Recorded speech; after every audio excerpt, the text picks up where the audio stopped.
Hello, I'm Pastor Rick Hope, pastor at First Baptist Church, Lillian, Texas. And this is today's daily devotional thought, brought to you by First Baptist Church of Lillian and No Compromise Ministries. In Acts chapter 28, we read about Paul. It says, "Now when they escaped, they found that the island was called Malta, and the natives showed us unusual kindness, for they kindled a fire and made us all welcome, because of the rain that was falling and because of the cold. Paul gathered a bundle of sticks and laid them on the fire."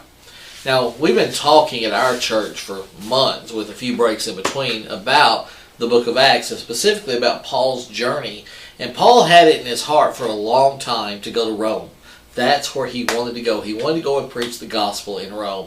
And through some bizarre circumstances and some weird situations, he finally was headed that direction, and he was excited. But all things are not as they seem.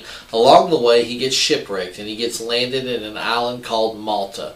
And there's no boat left. They're cold, they're tired, they're frustrated. And what does Paul do? Well, first of all, he goes around saying, "I'm the passenger. Everybody get everything together. Everybody help me." No, that's not what he does. Or he goes around saying, "I'm the prophet. Everybody listen to what I have to say." No, that's not what he does. Or he sits in a corner and he whines about his circumstances, much like Elijah did at that one point, and wonders why such tragedy has befallen him. No, that's not what he does. What does Paul do in the midst of adversity, in the midst of tragedy? It says he picks up sticks and starts putting them in a fire for others to keep warm. Paul serves. You know, a lot of times we are too self-focused. I talked a little bit about that last week in one of the devotionals. We are too self-focused, and we are too, "Oh, woe is me," or too much of what I deserve. And when adversity comes, we handle it in a self-focused type of way. But what should we do? We should serve. When tragedy comes, we should serve. When good times come, we should serve.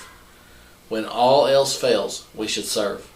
I remember one man that I knew when I was in seminary, a man of much wealth.